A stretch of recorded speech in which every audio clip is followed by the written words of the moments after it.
0, 1. Let's get started.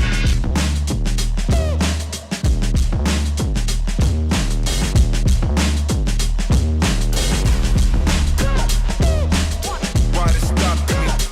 Stopping me. Hello guys. So pasyal-pasyal muna tayo dahil hindi tayo nakapasyal nung Mother's Day. So ngayon natin ipapasyal si nanay sa Tulips Garden. At halata mong kami lang ang Pinoy dahil kami lang ang nagdala ng payong. Kasi Filipino ngani. Ang ngani ba? Kapag may nakakita sa amin, alam na kagad na Pinoy din kami kasi kami lang yung nakapayong dito sa loob ng lugar na to. So second time na namin na pagpunta dito. Nakakasama na namin si Cassie. Ayun. Ay si Cassie nauna na doon. So kaya kami pupunta dito dahil sa mga flowers. Yun nga lang, para mas maganda yung unang punta namin, gawa ng yung hanay ng mga puno na yan dito kulay white nung punta namin. Ngayon kasi wala na yung mga flowers.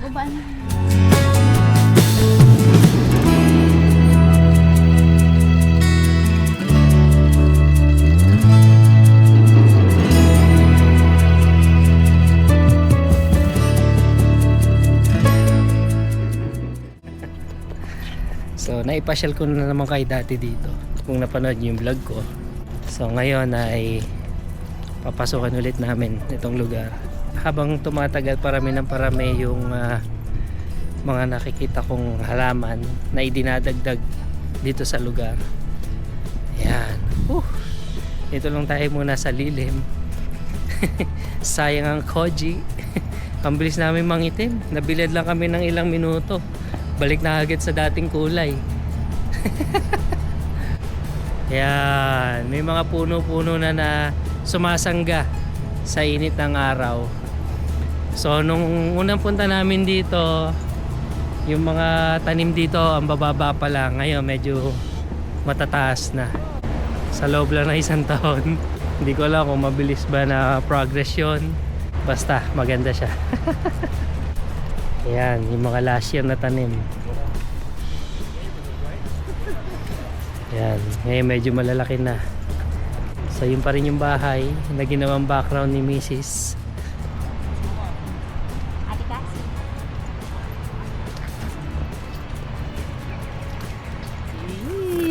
First time niya dito. So nakikita niya na yung mga flowers na itinanim last year na nakabuka na ngayon. Yan yung mga flowers. Maputi tayo. Maputi daw kami dito. Dito tayo lalim-laliman natin para lalo tayo pumuti. Ayan. Kasi dito Ayan, mas maputi kami dito sa lilim. Kita ang tunay na kulay. Ayan. Partida, nagdala pa kami ng payong. Wala ring silbi kasi talagang mainit. Pero last year naman mainit din naman. Kaya lang, ewan ko ba dito sa misis ko bakit tanghaling tapat gustong mamasyal. Alright, punta tayo dito sa kabila dahil mamaya na kami pupunta doon. Oh, there's a trail down there. May trail din sa baba, nanay. Tara, tuklasin natin yung trail nandito kasi yung doon banda doon na puntahan na namin yun, pero dadaanan pa rin namin yung mamaya. Yan yung mga maliit na falls, pati yung mga bonsai nandyan.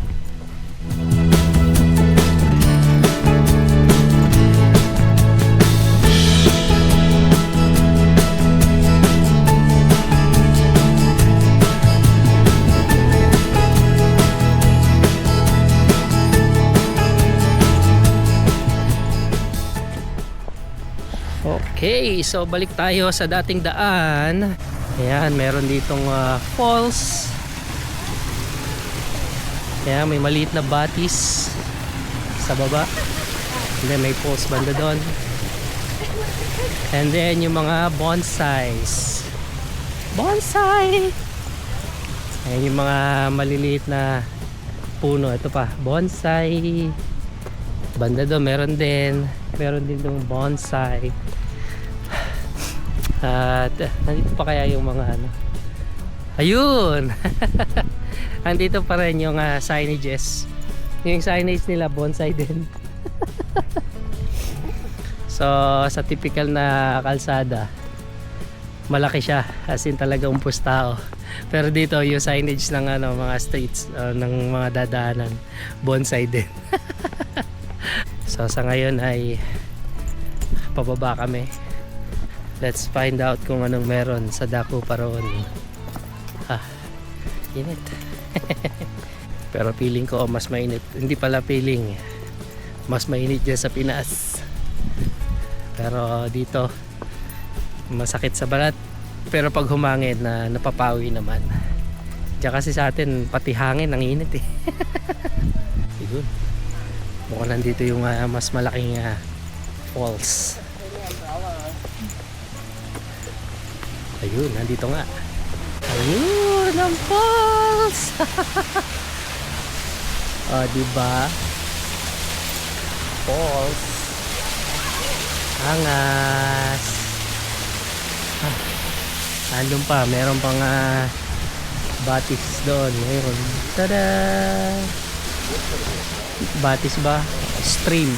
Yan. Okay, so tapos na tayo dun sa mini falls. So, lakad na ulit tayo. Punta tayo sa ibang part.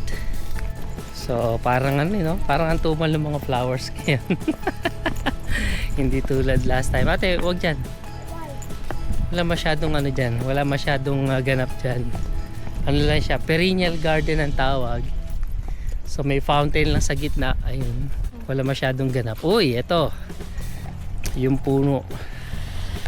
Mukhang ayun o, yung bata. Wait, dito po tayo. Ganda. Tara! Ayan, part yan ng puno. Angas. So, may naabutan pa kami na puno na namumulaklak. Tignan natin. Tara! Very nice! Angas.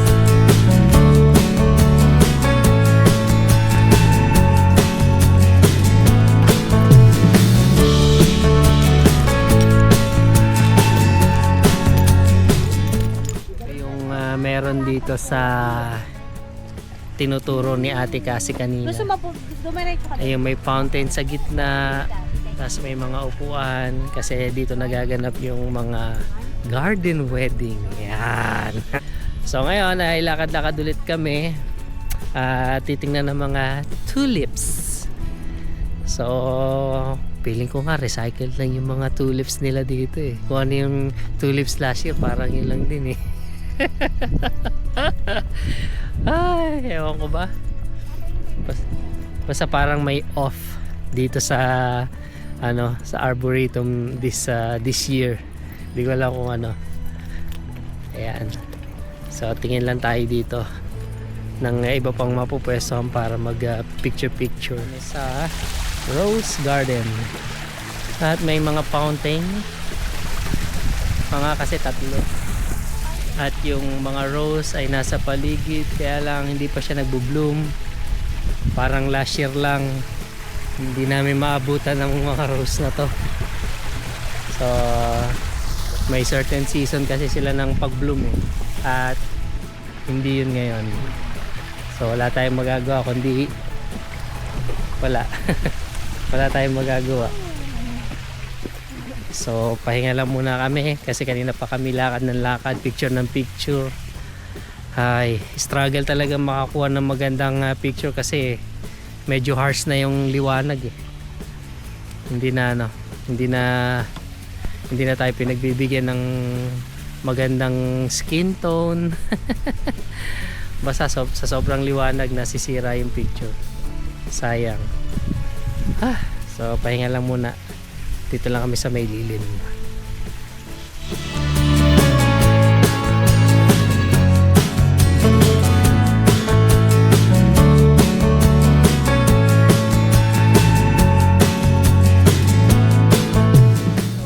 kami sa kabila kasi parang twin twin pathway na may kulay pink na tree. Ayan. Ooh, ganda. Pink. Ayan, pink.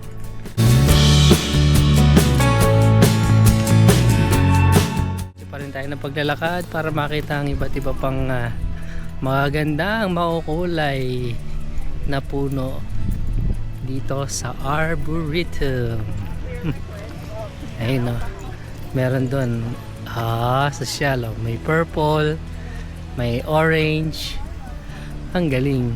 Tapos may pond sa gitna. Ayan, pond, diba? At pwede ka rin tumambay sa gitna dahil may bench. Ako, may bumuburubok, hindi ko alam kung ano yun. At may maliit din na falls. Ay, napaka-presko dito. Grabe, ang sarap. Presko ang simoy ng hangin. Tapos meron pang, ayun o, small na falls.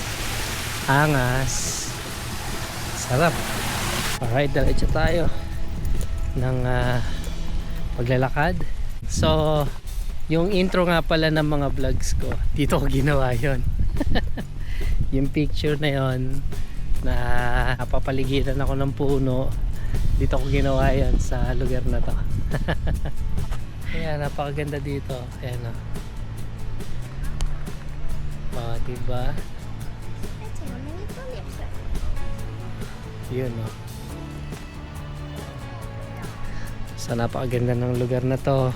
Presko. Kasi nga nature. Yeah. Kaya lang medyo harsh nga lang yung light. Sobrang liwanag. So kahit anong angulo ang gawin namin, hindi namin ma-picturean ng ayos yung mga picture namin. Let's hope for the best na yung mga picture namin kanina is ma-adjust pa namin ng konti. Dito na yung trail kung saan ako nagpicture, tas yun na yung ginawa kong intro ng aking vlog. Yan, ito mismo yung ilalakaran ko na to. Yan, marami pa rin tao mga naglalakad. And we are entering now Japanese garden.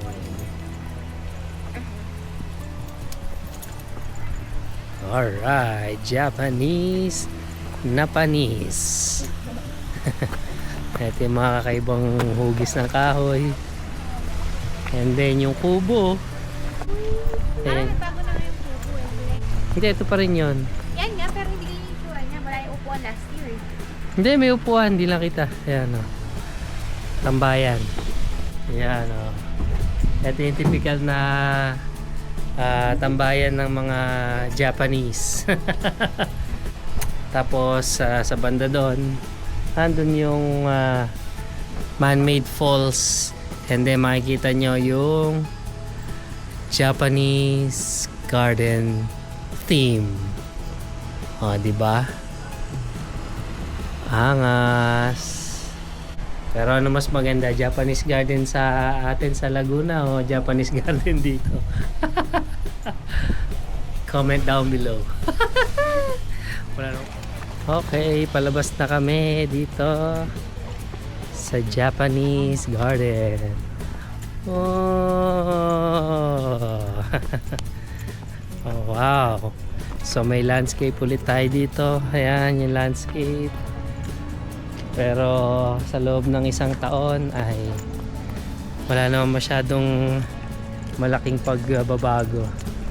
Nandiyan pa rin yung Maganda yan lahat. bonsai na signage, street signage. So saan na tayo? So ayan, dito ba tayo kakain? So dito tayo sa Rose Walk. May gusto ko pa bang tingnan, nanay? Wala na, babalik na tayo.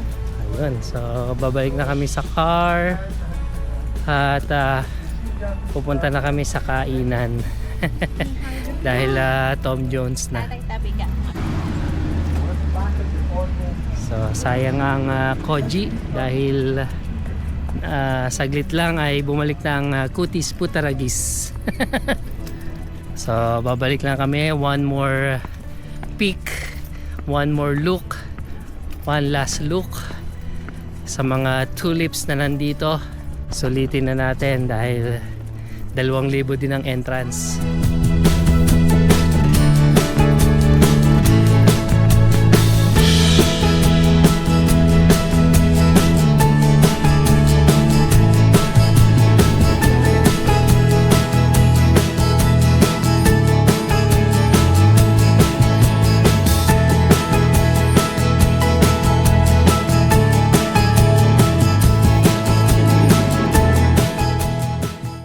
Wow, ang bango dito. Ang ganda, ang bango. Ano, oh, keep mo na po yung phone. Wait.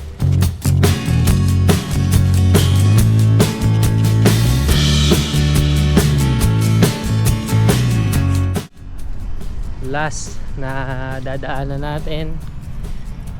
Tapos punta na tayo sa sasakyan at uwi na tayo. Pero kakain muna bago tuloy ang makauwi.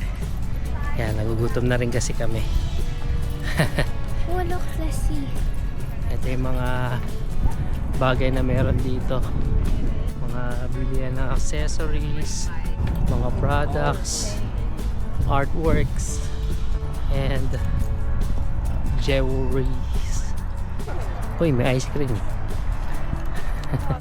Tingnan natin kung kaya natin bumili. Nanay, ice cream. May dollars ka dyan?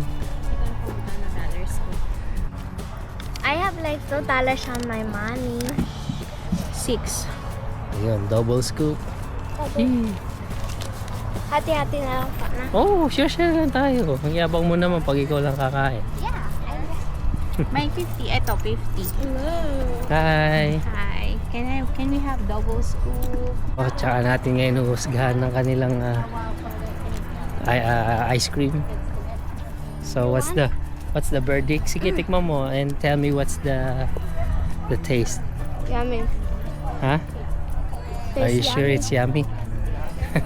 It's yummy for me, but I don't know for you guys. Okay. Alright, so yun lang ang aming mini adventure for today. So, Goodbye. ha? Goodbye. Bye-bye daw. Alright, so nandito na tayo sa Qdoba. Ayan, dito tayo kayo kakain. So, tara. Alamin natin kung anong pwede nating makain dito. Sana'y mabusog tayo. Let's go! At syempre, yung air condition. Yun yung ating habol dito. Ganda dito. Ngas! Order lang kami, then kakain.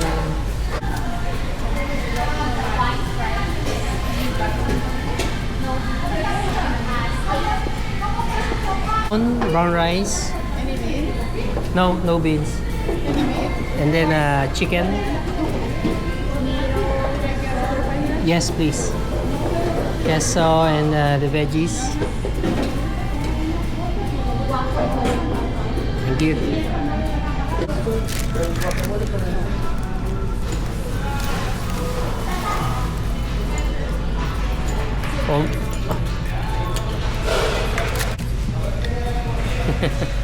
Alright, so ito na po yung mga pagkain namin. So, ganito po dito sa Qdoba. Patong-patong ang mga pagkain. So, tapos na tayong kumain. And it's time to hit the road and go back home.